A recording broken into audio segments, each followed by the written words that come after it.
ये बहुत ही प्रेरणादायक कहानी है।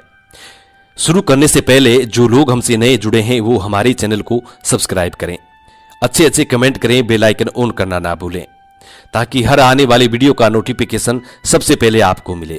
प्रिय दर्शकों, हमारे इस चैनल में हम रोज नई कहानियां, नई नई जानकारी लेके हाजिर होते हैं।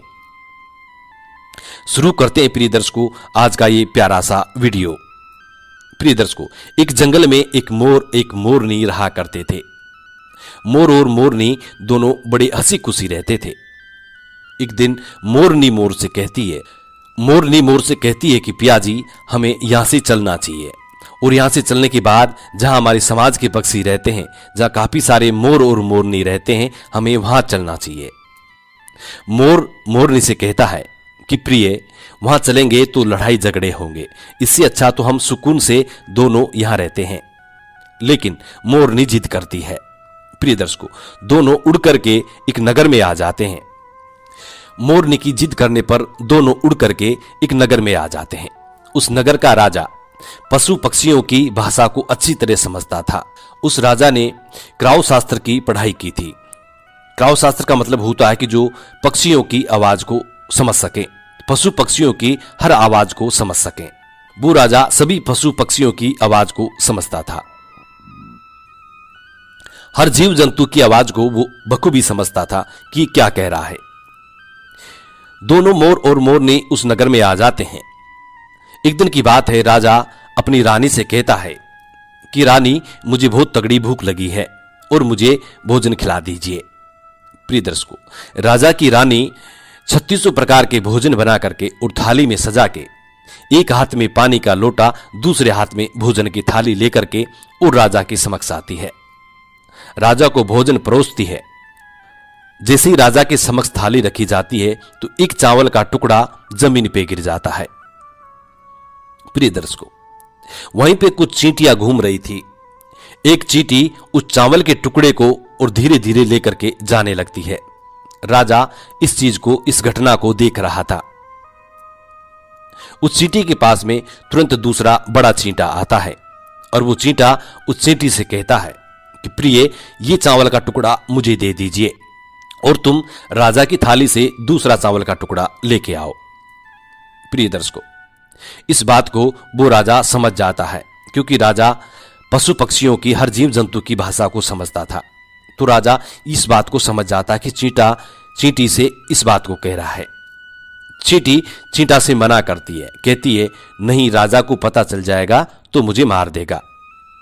लेकिन चींटा फिर भी कहता है कि राजा को कोई पता नहीं चलेगा, नहीं, राजा हमारी भाषा को समझता है। चींटी फिर जाने की कोशिश करती है लेकिन आधे रास्ते से वापस लौट जाती है और जाके चींटे से कहती है कि नहीं, मैं नहीं जाऊंगी, हो सकता है राजा को पता चल जाए और राजा मेरी मृत्यु भी कर सकता है। चींटा चींटी से कहता है। चींटे को इस बात का भान हो जाता है कि राजा हमारी बात को सुन रहा है और समझता है। चींटे को इस बात का भान हो जाता है। चींटा चींटी से कहता है कि राजा हमारी बात को सुन रहा है और समझता भी है। राजा ने हमारी बातों को सुन लिया है।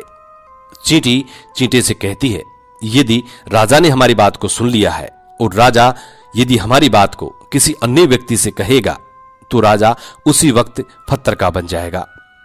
राजा चींटा और चींटी की इस बात को बखूबी सुन लेता है और समझ भी लेता है। राजा इस बात को सुनकर हंसने लगता है। राजा को हंसी आ जाती है। जैसे राजा को हंसी आती है उधर राजा की रानी रसोई से बाहर कदम रखती है। जैसे रसोई से बाहर निकलती है तो राजा हंसता हुआ दिखाई देता है। रानी राजा को हंसता हुआ देखकर सोचने लगती है कि शायद मुझसे कोई गलती हुई है, इसलिए राजा हंस रहे हैं। रानी राजा के पास में आती है और राजा से कहती है, महाराज, क्या मुझसे कोई अपराध हुआ है? क्या मुझसे कोई गलती हुई है जो आप इतने तगड़े हंस रहे हैं? राजा कहता है, नहीं, ऐसी कोई बात नहीं है, बस ये तो यूं ही हंसी आ गई। प्रिय दर्शकों, रानी जिद करती है और कहती है, नहीं, मुझे आपको बताना ही पड़ेगा कि आप किस बात पे हंस रहे हैं। राजा बार बार मना करता है क्योंकि राजा को पता था, राजा को यह मालूम था कि चींटी ने यह कहा है, यदि मैं चींटी वाली बात किसी को बताऊंगा तो मैं पत्थर का बन जाऊंगा, इसलिए राजा रानी को ये बात नहीं बताना चाहता, लेकिन रानी बार बार जिद करती है और कहती है आपको मुझे बताना ही पड़ेगा। यदि आप मुझे सच्चा प्रेम करते हैं, अपनी रानी मुझे समझते हैं, तो आपको बताना ही पड़ेगा।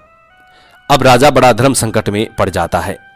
राजा बार बार मना करता है। यदि राजा रानी को बात बताता है तो फत्तर का हो जाएगा, यदि नहीं बताता है तो रानी का विश्वास खत्म हो जाएगा। प्रिय दर्शकों, रानी जिद करने लगती है। कहते हैं न, त्रिया हट और बाल हट बहुत तगड़ी होती है। दोनों हट से हमेशा बच के रहना चाहिए, जितना हो सके इनको संभाल के ही रखना चाहिए। प्रिय दर्शकों, रानी त्रिया हट करती है। त्रिया हट के चक्कर में राजा को झुकना पड़ता है और राजा कहता है ठीक है, यदि मैं आपको ये बात बताऊंगा तो आपको पछताना पड़ेगा। रानी कहती है कि अभी तो आप मना कर रहे थे कि यूं ही कोई बात नहीं है, अभी आप कह रहे हैं कि मुझे पछताना पड़ेगा, जरूर कोई तगड़ी बात है। तो रानी और भी ज्यादा जिद करने लगती है। राजा कहता है ठीक है, यदि आप नहीं मान रही हो तो किसी जंगल में चलते हैं, वहां मैं आपको इस बात को सुनाऊंगा। प्रिय दर्शकों, राजा रानी रथ में सवार होकर के और जंगल की तरफ निकल जाते हैं। जैसे वो जंगल में, घनघोर जंगल में पहुंच जाते हैं और राजा इस बात को शुरू करने लगता है, रानी को सुनाने लगता है। जैसे वो थोड़ी थोड़ी बात कहते गया, जैसे ही राजा थोड़ी थोड़ी बातें रानी को सुनाता गया, वैसे वैसे वो धीरे धीरे फत्तर का होता गया। जैसे राजा ने आधी बात रानी को सुनाई तो आधा फत्तर का हो गया। राजा फिर रानी से कहता है कि रानी, मैं धीरे धीरे फत्तर का बनता जा रहा हूं, तुम बहुत पछताओगी। रानी कहती है कि राजा साहब, महाराज, थोड़ी सी बात बची है, उसको भी कह दीजिए। प्रिय दर्शकों, राजा संपूर्ण बात कहता है और राजा पूरा फत्तर का हो जाता है। रानी की जिद के कारण राजा फत्तर का हो जाता है। रानी सर पकड़ के रोने लगती है, उस पत्थर को हिलाने की कोशिश करती है, मगर भारी भरकम पत्थर कैसे हिले, क्योंकि राजा बहुत भारी था। इस कहानी से हमें यह सीख मिलती है कि कभी भी त्रिया हट के चक्कर में ना पड़े। जो लोग त्रिया हट के चक्कर में पड़ जाते हैं उनका पतन निश्चित होता है। जो लोग त्रिया हट के चक्कर में पड़ जाते हैं उनका पतन निश्चय ही हो जाता है। इसलिए कभी भी त्रिया हट के चक्कर में ना पड़े। हम उम्मीद करते हैं कि ये जानकारी आपको जरूर पसंद आई होगी। जी नमस्कार, धन्यवाद।